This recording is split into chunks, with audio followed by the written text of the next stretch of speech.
ওরে বাবা গো, মা গো। হ্যালো ফ্রেন্ডস, টিনিভিলে ডলচেদের মধ্যে সবাইকে স্বাগত জানাই। বন্ধুরা, আজকে চলে এসেছি আবার একটা নতুন গল্প নিয়ে। আর এটা হচ্ছে প্রিয়ার বন্ধু মিঠিদের বাড়ি। আর এখন হচ্ছে রাত্রিবেলা। মিঠি তো তার মার সাথে এখন ঘুমাতে যাবে। তো চল আজকে গল্পে কি হয়। মিঠি, আমার এখন খুব জোর ঘুম পেয়েছে, চল আমরা এখন ঘুমিয়ে পড়ি। আমি আর পাচ্ছি না, ক্লান্ত হয়ে পড়েছি কাজ করতে করতে। হ্যাঁ মা, চল আমরা ঘুমিয়ে পড়ি। মা, ও মা, আজকে আমাকে গল্প শোনাবে তো? আরে মিঠি, তোকে তো আমি রোজ গল্প শোনাই, কিন্তু তবুও যে তোর মন ভরে না। সর, আমাকে এখন বিছানা করতে দে। মা, তুমি আমাকে এত সুন্দর গল্প শোনাও যে আমার তো রোজ ইচ্ছা করে যে ঘুমানোর আগে তোমার কাছ থেকে গল্প শুনি। আচ্ছা ঠিক আছে, ঘুমিয়ে পড়ো। বলো, কি গল্প শুনবে? মামা, বলছি কি আমাকে এখন পেতনির গল্প শোনাবে? তুমি সবসময় ভূত পেতনির গল্প কেন শুনতে চাও? তারপর তো তুমি ভয় পাবে ভূত পেতনিকে। মামা, আমাকে একটা পেতনি গল্প শোনাও না, আমার ভয় লাগবে না, আমি খুব সাহসী মেয়ে। ঠিক আছে, তাহলে শোন।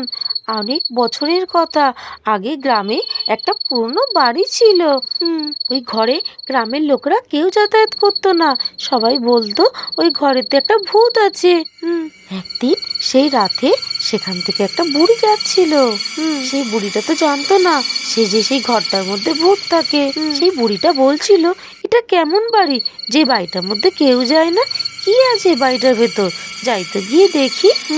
তারপর সেই বুড়িটা সেই বাড়িটার ভেতর ঢুকতে থাকে। বুড়িটা যখনই সেই বাড়িটার মধ্যে ঢোকে, মা তারপর কি হয়েছে মা, বলো না মা। সে ভেতরে গিয়ে দেখে ওই বাড়িটার মধ্যে একটা হাঁড়ি রাখা আছে, আর সেই হাঁড়ির মধ্যে দিয়ে ভয়ঙ্কর একটা আওয়াজ আসছিল। কিসের আওয়াজ আসছিল মা?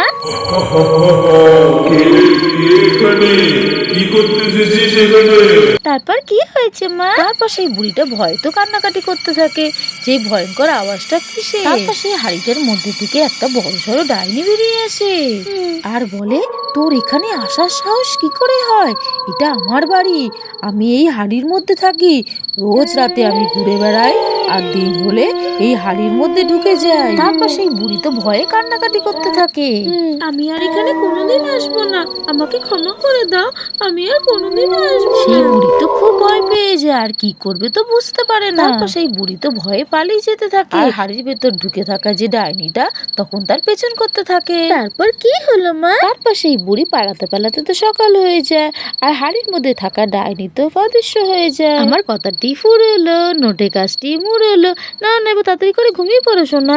মা, তুমি তো খুব ভালো গল্প শোনাতে পারো। আচ্ছা ঠিক আছে মা, আমি এবার ঘুমিয়ে পড়ছি। তারপর মিঠির মা মিতা তো অঘরে ঘুমিয়ে পড়ে।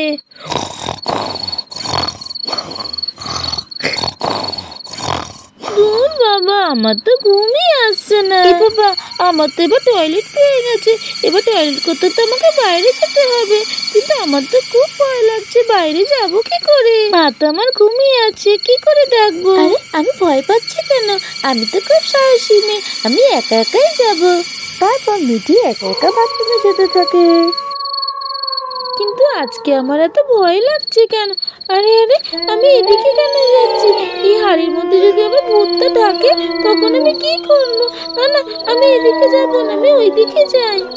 আরে ওখানে ওটা কে? আরে এটা তো আমারই ছায়া। আরে এটা তো টিকটিকি। আমি টিকটিকি দেখে ভয় পাচ্ছি কেন? আমি তো খুব সাহসী মেয়ে। এই যা যা যা বলছি, টিকটিকি চলে গেছে। এবার তাড়াতাড়ি করে গিয়ে আমি টয়লেট করে নিই। আরে এটা কে? না না, আমাকে মেরো না, আমাকে মেরো না। আরে এখানে তো কেউ নেই, আমি তো বেকার ভয় পাচ্ছি। আমি না পাগল আছি, আমি তো শুধু শুধু ভয় পাচ্ছি, এখানে তো কেউ নেই।